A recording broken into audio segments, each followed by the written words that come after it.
সম্মানিত ভিউয়ার্স, আসসালামু আলাইকুম ওয়া রাহমাতুল্লাহি ওয়া বারাকাতুহু। আশা করি সবাই আল্লাহর অশেষ রহমতে ভালো আছেন, সুস্থ আছেন। এই চ্যানেলে আরেকটি নতুন গুরুত্বপূর্ণ ভিডিওতে আপনাদের সবাইকে স্বাগতম। আজকে আলোচনা করব বড় সুখবর সরকারি চাকরিজীবীদের জন্য এবার পদক্ষেপ নিল সরকার। বিস্তারিত থাকছে ভিডিওতে।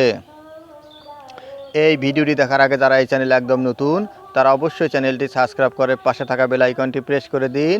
আর যারা ইতিমধ্যে সাবস্ক্রাইব করেছেন তাদেরকে জানাই অসংখ্য ধন্যবাদ। বড় সুখবর সরকারি চাকরিজীবীদের জন্য এবার পদক্ষেপ নিল সরকার।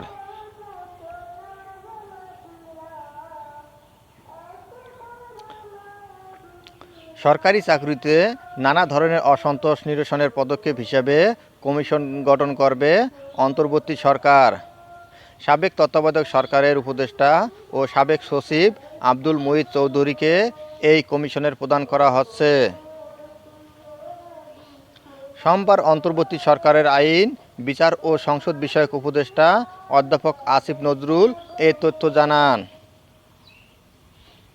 আসিফ নজরুল বলেন, বিগত 15 বছরে আওয়ামী লীগের শাসনামলে সরকারি চাকরিতে অনেকে নানাভাবে বঞ্চনার শিকার হয়েছেন, পদবঞ্চিত হয়েছেন, পদোন্নতি বঞ্চিত হয়েছেন।